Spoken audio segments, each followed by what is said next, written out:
Punjab you are not doing the right job. ನಮಸ್ಕಾರ ಎಲ್ಲರಿಗೆ, ಜನಾರ್ದನ್ ಮಾತಾಡ್ತಾ ಇರೋದು. ಕುಶಲ ಕ್ಷೇಮ ಸೌಖ್ಯವೇ. Welcome back to Ganesh Karanth cricket talks YouTube channel. Punjab kings ಇದು ಹಳಿ ತಪ್ಪಿದ ರೈಲಾಗಿದೆ. ಯಾಕಂತಂದ್ರೆ ಫಸ್ಟ್ 7 ಮ್ಯಾಚಲ್ಲಿ ಒಂದೇ ಒಂದು ಮ್ಯಾಚ್ ಸೋಲು ಕಂಡಿರಲಿಲ್ಲ. 6 ಮ್ಯಾಚ್ ಗೆದ್ದಿದ್ದು, ಇನ್ನೊಂದು ಮ್ಯಾಚ್ ಅದು ಮಳೆಯಿಂದ ರದ್ದಾಗಿತ್ತು. ಸೊ ಫಸ್ಟ್ 6 ಮ್ಯಾಚಲ್ಲಿ ಏನು ಗೆಲುವಿನ ನಾಗ ಲೋಟ, ಟೇಬಲ್ ಟಾಪರ್. ಅಯ್ಯೋ ನಾವು ಅಲ್ಲಿದ್ದೇವೆ, ನಾವು ಹೀಗೆ ಮಾಡಿಕೊಂಡು ಬೇರೆ ಎಲ್ಲ ಟೀಮನ್ನು ನೋಡ್ತಿದ್ದೇವೆ, ಹಾಗೆ ಹೀಗೆ ಅಂತ ಇದ್ದಂಥ ತಂಡ ನೆಕ್ಸ್ಟ್ 3 ಮ್ಯಾಚ್ 3 ಕೂಡ ಸೋತಿದ್ದಾರೆ. ಈಗ ಟೇಬಲ್ ಟಾಪರ್ ಅಲ್ಲ, ಪಚಕ್ಕಂತ 2ನೇ ಪ್ಲೇಸಿಗೆ ಅವರು ತಳ್ಳಲ್ಪಟ್ಟಿದ್ದಾರೆ. ಆ್ಯಂಡ್ ನಾಳೆ RCB ಮ್ಯಾಚ್ ಉಂಟು. ನಾಳೆ RCB ವಿನ್ ಆದರೆ ಪಂಜಾಬ್ ಕಿಂಗ್ಸ್ 3ನೇ ಸ್ಥಾನಕ್ಕೆ ಹೋಗ್ತದೆ. So all of a sudden ಈಗ ಟೇಬಲ್ ಟಾಪರ್ಸ್ ಫಸ್ಟ್ 4 ಟೀಮ್ಸ್ ಯಾವುದಿತ್ತು ಅವರ ನಡುವೆ ಸ್ಥಾನ ಪಲ್ಲಟ ಆಗ್ತಾ ಇದೆ. ಇವತ್ತು ಮ್ಯಾಚ್ ಇದ್ದದ್ದು ಸನ್ ರೈಸರ್ಸ್ ಹೈದರಾಬಾದ್ ವಿರುದ್ಧ SRH versus Punjab Kings. SRH 33 ರನ್ಗಳಿಂದ ಪಟ ಪಟ ಪಟ ಅಂತ ಹೊಡೆದು ಪಂಜಾಬ್ ಕಿಂಗ್ಸನ್ನು ಸೋಲಿಸಿದ್ದಾರೆ. ಇದು ಒನ್ ಸೈಡೆಡ್ ಮ್ಯಾಚ್ ಥರ ಇತ್ತು. ಚೇಸಲ್ಲಿ ಚೇಸ್ ಇರಲಿಲ್ಲ, ಬಟ್ ಅದಕ್ಕಿಂತ ಮುಂಚೆ ಚೋಕ್.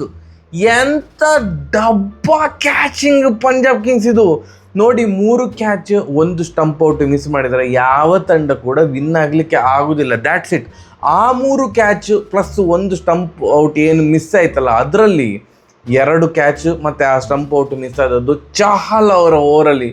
ಯುಜವೇಂದ್ರ ಚಹಲ್ ಅವ್ರಿಗೆ ಇವತ್ತು ನಿದ್ದೆ ಬರೋದಿಲ್ಲ.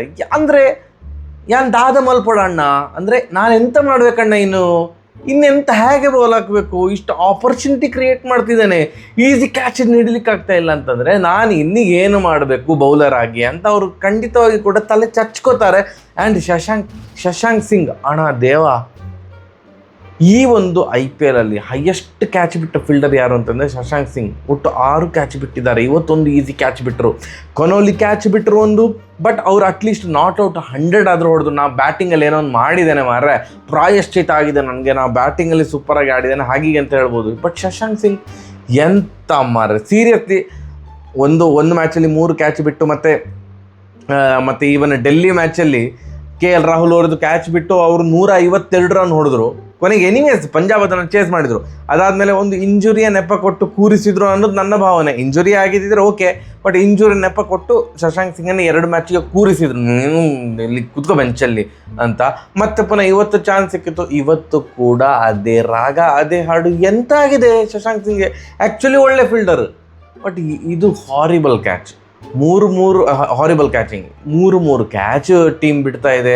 ಒಂದು ಶಶಾಂಕ್ ಸಿಂಗ್, ಒಂದು ಕೊನಾಲಿ, ಒಂದು ಫರ್ಗ್ಯೂಸನ್ ಬಿಟ್ಟದು, ಒಂದು ಸ್ಟಂಪ್ ಔಟ್ ಪ್ರಭ್ಸಿಮ್ರನ್ ಸಿಂಗ್ ಬಿಟ್ಟರು. ಆ್ಯಂಡ್ ಇದರ ಭರಪೂರ ಲಾಭ ಪಡ್ಕೊಂಡದ್ದು ಇಶಾನ್ ಕಿಶನ್. ಅವ್ರದ್ದು 2 ಕ್ಯಾಚ್, ಒಂದು 9 ರನ್ನಲ್ಲಿದ್ದಾಗ, ಇನ್ನೊಂದು 18 ರನ್ನಲ್ಲಿದ್ದಾಗ. ಅದಾದಮೇಲೆ ಸ್ಟಂಪ್ ಔಟ್ ಮಿಸ್ ಆಯಿತು.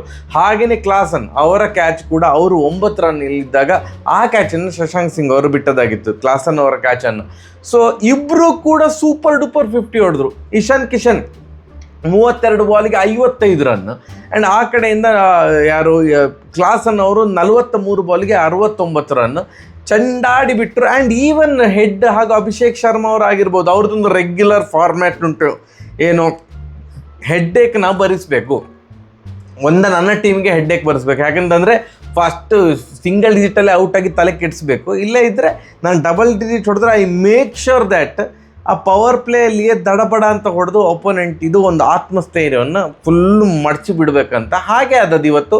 ಏನು ಅಭಿಷೇಕ್ ಶರ್ಮಾ ಅವರು 13 ಬಾಲ್ ಆಡಿದ್ದು, ಔಟಾದ ಬಾಲು ಸೇರಿ 13 ಬಾಲ್ ಆಡಿದ್ದು. 13 ಬಾಲಿಗೆ 35 ರನ್ ಚಚ್ಚಿ ಆಗಿದೆ. ಆ್ಯಂಡ್ ಯಾರು ಟ್ರಾವಿಸ್ ಹೆಡ್ ಅವರು 19 ಬಾಲೇ ಆಡಿದ್ದು. Correct 200 strike rate, 19 ಬಾಲಿಗೆ 38 run. Ishan Kishan, henry Klaasen ಅವರಿಬ್ಬರು ಒಳ್ಳೆ 50. ಅದಾದಮೇಲೆ ಏನು ಲಾಸ್ಟಿಗೆ ನಿತೀಶ್ ಕುಮಾರ್ ರೆಡ್ಡಿ ಅವರು 13 ಬಾಲ್ ಆಡಿದ್ದು 29 ರನ್ ಚಚ್ಚಿದ್ರು. ಸೊ ಒಂದೇ ಸಮನೆ ಬರ್ತಾರೆ ಹೊಡಿತಾರೆ. ಸೊ ಎಲ್ಲಿ ಕೂಡ ಬ್ಯಾಟಿಂಗ್ ರನ್ ರೇಟ್ ಡ್ರಾಪ್ ಆಗಲೇ ಇಲ್ಲ. 235 ರನ್ ಹೊಡೆದ್ರು. 250 ಹೊಡಿಬೋದಾ ಅಂತ ಅಂದ್ಕೊಂಡಿದ್ದೆ, ಬಟ್ 235 ಕೂಡ ವೆರಿ ಗುಡ್ ಸ್ಕೋರ್. ಬಟ್ ಎದುರಾಳಿ ಯಾರು ಪಂಜಾಬ್ ಕಿಂಗ್ಸು, ಇವ್ರಿಗೆ ಮಾರ 264 ಹೊಡೆದಿದ್ದಾರೆ. ಇದೆಲ್ಲ ಒಂದು ಲೆಕ್ಕನ ಅಂತ ಒಂದು ಕ್ಷಣಕ್ಕೆ ಅನಿಸಿದಂಥ ಹೌದು ಸರಿ 3 ಕ್ಯಾಚ್ ಬಿಟ್ಟಿದ್ದಾರೆ, ಬಟ್ ಇವರು ಚೇಸ್ ಮಾಡ್ತಾರೆ. ಆ್ಯಂಡ್ ಬೈ ದ ವೇ ಇಬ್ಬರು ಅತ್ಯದ್ಭುತ 50 ಹೊಡೆದಿದ್ದು ಬೌಲಿಂಗಲ್ಲಿ, ಒಂದು ಮಾರ್ಕೋ ಆ್ಯನ್ಸನ್ ಅವರು ಮತ್ತು ನಮ್ಮ ಕನ್ನಡಿಗ ವೈಶಾಖ್ ವಿಜಯ್ ಕುಮಾರ್, ಇಬ್ಬರು ಕೂಡ ಇದು ಏನು ಅವರಂತೂ 60 ರನ್ ನೋಡಿಸ್ಕೊಂಡಿದ್ದಾರೆ. ಯಾರು ಮಾರ್ಕೋ ಆ್ಯನ್ಸನ್ ಅವರು 4 ಓವರಿಗೆ 61 ರನ್, ಪರ್ ಓವರ್ 15 ರನ್ ಆಗ ದಾಡ ಬಾಡ ಅಂತ ಹೊಡಿಸ್ಕೊಂಡಿದ್ದಾರೆ. ಆ್ಯಂಡ್ ಈವನ್ ವೈಶಾಖ್ ವಿಜಯ್ ಕುಮಾರ್ 4 ಓವರಿಗೆ 54 ರನ್ ಹೊಡಿಸ್ಕೊಂಡ್ರು. ಬಟ್ ಪಂಜಾಬ್ ಕಿಂಗ್ಸ್ 8 ರನ್ ಆಗಿದೆ, 2 ವಿಕೆಟ್ ಹೋಗಿ ಆಗಿದೆ. ಪ್ರಿಯಾಂಶ್ ಆರ್ಯ ಇಂಪ್ಯಾಕ್ಟ್ ಪ್ಲೇಯರ್ ಆಗಿ ಬಂದರು, ಏನು ಇಂಪ್ಯಾಕ್ಟ್ ಕ್ರಿಯೇಟ್ ಮಾಡಲಿಲ್ಲ. ಪ್ರಭ್ ಸಿಮ್ರನ್ ಅವರು ಕೂಡ ಸಿಂಗಲ್ ಡಿಜಿಟಿಗೆ ಔಟ್ ಆದರು.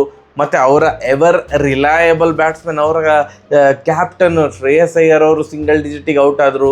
ಸೊ ಯಾರು ಕೂಡ ದೊಡ್ಡ ಇನ್ನಿಂಗ್ಸ್ ಆಡಲೇ ಇಲ್ಲ ಎಕ್ಸೆಪ್ಟ್ ಕೊನೋಲಿ ಅವರು ಕೊನೆಯ ತನಕ ಕೂಡ ನಾಟ್ಔಟ್ ಆಗಿದ್ದರು. 59 ಬಾಲಿಗೆ 107 ರನ್, ನಾಟ್ಔಟು, 7 4 8 6. ಬಟ್ ಯಾರು ಶಶಾಂಕ್ ಸಿಂಗ್ 4 ರನ್ ನೋಡ್ದದು, 2 ಬಾಲ್ ಆಡಿದ್ರು 4 ರನ್ ನೋಡ್ದು ಔಟ್ ಆದ್ರೆ ಹಣ ಸಾಕು, ನಾನು ಮೂಡಲ್ಲಿಲ್ಲ, ನಾನು ಡಿಪ್ರೆಷನ್ಗೆ ಹೋಗಿದ್ದಾನೆ, ಫುಲ್ ಡಿಪ್ರೆಷನ್ ಅಂತ ಯಾವುದೋ ಒಂದು ಮೀಮ್ ಉಂಟಲ್ಲ, ಹಾಗೆ ಆಯಿತು. ಸೊ ಯಾರು ಕೂಡ ಅಂಥದ್ದೊಂದು ಮ್ಯಾಚ್ ವಿನ್ನಿಂಗ್ ಇನ್ನಿಂಗ್ಸ್ ಕೊನೋಲಿ ಆಡಿದ್ರು ಕೂಡ ನಿಮ್ಗೆ ಗೊತ್ತಾಗ್ತಾ ಇತ್ತು ಅಂದರೆ ಇದು ವಿನ್ ಆಗೋದಿಲ್ಲ, ಹತ್ತಿರ ಬರ್ಬೋದಂತ. ಬಟ್ ಕೊನೋಲಿಗೆ ನಾನೇನು ಹೇಳೋದಂತಂದರೆ, ಇವರು 50 ಬಾಲು 100 ಎಲ್ಲ ಹೊಡೆದ್ರಲ್ಲ, 59 ಬಾಲಿಗೆ 107. ಬಟ್ ಈ ಚೇಸ್ ಅಂತ ಬಂದಾಗ ಯಾರೋ ಒಬ್ಬರು 40 ಬಾಲಿಗೆ 100 ಅಥವಾ ಒಬ್ಬರು ಸಡನ್ನಾಗಿ ಕೊನೆಗೆ ಫಿನಿಷರ್ ಆಗಿರುವಂಥ ಏನು ಮಾರ್ಕೋ ಆ್ಯನ್ಸನ್ ಅವರಾಗಿರ್ಬೋದು, ಸ್ಟಾಯ್ನಿಸ್, ಹೂಎವರ್ ಇಟ್ ಈಸು, ಒಂದು 15 ಬಾಲ್ 50 ಅಥವಾ ಒಂದು 18 ಬಾಲ್ 50 ಆ ಥರದ ಇನ್ನಿಂಗ್ಸ್ ಏನಾದರೂ ಯಾರಾದರೂ ಒಬ್ಬರು ಆಡಿದ್ದಿದ್ರೆ ಆವಾಗ ಮ್ಯಾಚ್ ವಿನ್ ಆಗ್ತಾಯಿದ್ರೆ ಏನು. ನಿಮಗೆ ಇದು ಪೂರ್ತಿ ಚೇಸ್ ನೋಡುವಾಗ ನಿಮ್ಗೆ ಗೊತ್ತಾಗ್ತಾ ಇತ್ತು ಏನಂತಂದರೆ ಇವರು ವಿನ್ ಆಗೋದಿಲ್ಲ, ಹಬ್ಬ ಅಂದರೆ ಹತ್ತಿರ ಬರ್ತಾರೆ ಅಷ್ಟೇ, ಇವತ್ತು ಪಂಜಾಬ್ ವಿನ್ ಆಗೋದಿಲ್ಲ ಅಂತ ಫಸ್ಟ್ ಓವರಿಂದನೇ ಗೊತ್ತಾಗ್ತೈತಿ. ಯಾವಾಗ ಪ್ರಿಯಾಂಶ್ ಆರ್ಯ ಅವರು ಔಟ್ ಆದರು ಆವಾಗಿಂದ ನಿಮ್ಗೆ ಗೊತ್ತಾಗ್ತಾ ಇತ್ತು, ಇಲ್ಲ ಇದು ಒಂಚೂರು ಹಿಂದೆ ಉಳಿತಿದ್ದಾರೆ. ಪವರ್ ಪ್ಲೇ ಸ್ಕೋರ್ ಆಗಿರ್ಬೋದು, ಹಿಂದೆ ಎಲ್ಲದರಲ್ಲೂ ಇವರು ಹಿಂದೆ ಉಳಿತಾ ಇದ್ರು. ಕೊನೆಗೆ 33 ರನ್ಗಳಿಂದ ಏನು ಪಂಜಾಬ್ ಕಿಂಗ್ಸು ಸೋಲುವಂತಾಯಿತು ಅಷ್ಟೇ. ನಾಳೆ RCB ಮ್ಯಾಚ್ ಉಂಟು. ಪಂಜಾಬ್ ಕಿಂಗ್ಸ್ ಏನು ಎಕ್ಸ್ಪೆಕ್ಟ್ ಮಾಡೋದು ಅಂತಂದರೆ RCB ಸೋಲಲಿ ಅಂತ. ಬಟ್ RCBಯ ಒಂದು ಪ್ಯಾಟರ್ನ್ ಏನಿದೆ, 2 ಮ್ಯಾಚ್ ಗೆಲ್ತಾರೆ, 1 ಮ್ಯಾಚ್ ಸೋಲ್ತಾರೆ, 2 ಮ್ಯಾಚ್ ಗೆಲ್ತಾರೆ, 1 ಮ್ಯಾಚ್ ಸೋಲ್ತಾರೆ, 2 ಮ್ಯಾಚ್ ಗೆಲ್ತಾರೆ, 1 ಮ್ಯಾಚ್ ಸೋಲ್ತಾರೆ. ಇದೇ ಪ್ಯಾಟರ್ನ್ ಫಾಲೋ ಆಗಿರೋದು. ಲಾಸ್ಟ್ ಮ್ಯಾಚ್ ಸೋತದ್ರಿಂದಾಗಿ RCB ನಾಳಿನ ಮ್ಯಾಚನ್ನು ಗೆಲ್ಲುತ್ತಾರೆ ಅಂತ ನನಗೆ ಅನ್ನಿಸ್ತಾ ಇದೆ. ಪಕ್ಕ ಗೆಲ್ತಾರೆ ಮಾರ್ರೆ, ಗೆದ್ದರೆ RCB ಫಸ್ಟ್ ಪ್ಲೇಸ್. ಈಗ ಸದ್ಯಕ್ಕೆ SRH ಫಸ್ಟ್ ಪ್ಲೇಸಲ್ಲಿದೆ. ಅವರು RCBಗಿಂತ 2 ಮ್ಯಾಚ್ ಜಾಸ್ತಿ ಆಡಿದ್ದಾರೆ, 11 ಮ್ಯಾಚ್ ಆಡಿದ್ದಾರೆ. ನಾಳಿನ ಪಂದ್ಯವನ್ನು RCB ಗೆದ್ದರೆ RCB ರನ್ ರೇಟ್ ಆಧಾರದಲ್ಲಿ SRHಗಿಂತ ಬೆಟರ್ ಇರೋದ್ರಿಂದಾಗಿ ಫಸ್ಟ್ ಪ್ಲೇಸಿಗೆ ಹೋಗ್ತದೆ, SRH ಸೆಕೆಂಡ್ ಪ್ಲೇಸಿಗೆ ಬರ್ತದೆ. ಆ್ಯಂಡ್ ಪಂಜಾಬ್ ಪಚಕ್ ಅಂತ 3rd ಪ್ಲೇಸಿಗೆ ಬರ್ತದೆ. ಇವತ್ತು ಮ್ಯಾಚ್ ಸ್ಟಾರ್ಟ್ ಆಗುವ ಮುಂಚೆ ಫಸ್ಟ್ ಪ್ಲೇಸಲ್ಲಿ ಇದ್ದಂತಹ ಪಂಜಾಬ್ 2ನೇ ಪ್ಲೇಸಿಗೆ ಬಂದಿದೆ. ನಾಳೆ ಯಾವ ಪ್ಲೇಸಲ್ಲಿ ಇರ್ತದೆ ಅಂತ ನಾಳೆ ಗೊತ್ತಾಗ್ತದೆ. ಪ್ರೆಡಿಕ್ಷನ್ ಗೇಮಲ್ಲಿ ಇಬ್ಬರು ಪ್ರೆಡಿಕ್ಟ್ ಮಾಡಿದ್ದಾರೆ. ನಾನು ಇವತ್ತು ಆನ್ಸರ್ನ ಲಾಕ್ ಮಾಡಿದ್ದು 7:30 ಅಂತ ನಿಮಗೆ ಹೇಳಿದ್ರು ಕೂಡ ನಾನು ಅದನ್ನು ಸ್ಕ್ರೀನ್ಶಾಟ್ ತಗೊಳ್ಳುವಾಗ ಒಂಚೂರು ಲೇಟ್ ಆಯಿತು. ಒಬ್ಬರಂತೂ ಕರೆಕ್ಟಾಗಿ ಪ್ರೆಡಿಕ್ಟ್ ಮಾಡಿದ್ದಾರೆ, ಅವರ ಹೆಸರು ಹೇಳಿ ಬಿಡುವೆ, ಲವಕುಮಾರ್ ಸಂಧ್ಯಾ. ಇವರು ಬೇಗ ಪ್ರೆಡಿಕ್ಟ್ ಮಾಡಿದರು. ಇವರು 235 ಅಂತ ಕರೆಕ್ಟಾಗಿ ಪ್ರೆಡಿಕ್ಟ್ ಮಾಡಿದ್ದಾರೆ. ಇನ್ನೊಬ್ರು ಪ್ರೆಡಿಕ್ಟ್ ಮಾಡಿದ್ದಾರೆ, ಅವ್ರು ಎಷ್ಟು ಗಂಟೆಗೆ ಒಂಚೂರು ಲೇಟಾಗಿ ಪ್ರೆಡಿಕ್ಟ್ ಮಾಡಿರ್ಬೋದು. ಏನಂತಂದರೆ ಅವರ ಹೆಸರು ಸುನಿಲ್ ತಿರ್ಲಾಪುರ್. ಇವರು ಕೂಡ 235 ಅಂತ ಪ್ರೆಡಿಕ್ಟ್ ಮಾಡಿದರು. ನೀವಿಬ್ಬರು ಈ ಒಂದು ಪ್ರೆಡಿಕ್ಷನ್ ಗೇಮಿನ ವಿನ್ನರ್. ಕಂಗ್ರ್ಯಾಚುಲೇಷನ್ಸ್ ನಿಮಗಿಬ್ಬರಿಗೂ ಕೂಡ, ಸುನಿಲ್ ಹಾಗೂ ಲವಕುಮಾರ್ ಸಂಧ್ಯಾ ಅವರಿಗೆ. ಹಾಗೆ ಹೈಯೆಸ್ಟ್ ಲೈಕ್ ಬಂದಿರುವಂಥ ಕಮೆಂಟ್ ನಿನ್ನೆಯ ವಿಡಿಯೋಗೆ, ಇದಕ್ಕೆ ಹೈಯೆಸ್ಟ್ ಲೈಕ್ ಬಂದಿದೆ. ನನಗೆ ಇದು ಅಂದರೆ ಏನೋ ಸುಮ್ಮನೆ ನಂಬರ್ ಗೇಮ್ ಕಮೆಂಟ್ ಅಂತ ನನ್ನ ಒಂದು ಅಭಿಪ್ರಾಯ. ಏನೋ ತಲಾ ಫಾರ್ ರೀಸನ್, DCದು ವಿಕೆಟ್ ಹೋದದ್ದು 7, ಸ್ಯಾಮ್ಸನ್ ಹೊಡೆದಂಥ ರನ್ 87, ಅದರಲ್ಲಿ 7 4, ಉರ್ವಿಲ್ ಪಟೇಲ್ ಹೊಡೆದದ್ದು 17, CSK 1 in 17th ಓವರ್, 17ನೇ ಓವರಲ್ಲಿ ವಿನ್ ಆದದಲ್ಲ, CSK ವಿನ್ ಆದದ್ದು 18ನೇ ಓವರಲ್ಲಿ. ಸೊ ಬಟ್ ಹೈಯೆಸ್ಟ್ ಲೈಕ್ ಬಂದಿದೆ. ನಾನು ಇದನ್ನು ಓದಲೇಬೇಕು, ಅದಕ್ಕೆ ಓದಿದ್ದೇನೆ. ಒಂಚೂರು ರಾಂಗ್ ಉಂಟು. ಇದು CSK ವಿನ್ ಆದದ್ದು 17ನೇ ಓವರಲ್ಲೆಲ್ಲ, 18ನೇ ಓವರಲ್ಲಿ ವಿನ್ ಆದದ್ದು. ಸೊ ಬಟ್ ಎನಿವೇಸ್ ವಿನ್ ಆಗಿದ್ದಾರೆ. ಹೈಯೆಸ್ಟ್ ಲೈಕ್ ಬಂದಿದೆ ಶ್ರೀ GSR, ನಿಮ್ಮ ಕಮೆಂಟಿಗೆ ಹೈಯೆಸ್ಟ್ ಲೈಕ್ ಬಂದಿದೆ. ಕಂಗ್ರ್ಯಾಚುಲೇಷನ್ಸ್. ನಾಳೆ ಪ್ರಿವ್ಯೂ ವಿಡಿಯೋದಲ್ಲಿ ಸಿಗುವ. ನಮಸ್ಕಾರ. ಜಾಸ್ತಿ ಆಯ್ತಲ್ಲ ಹಿಂಗೆ ಮಾಡಿದ್ದು.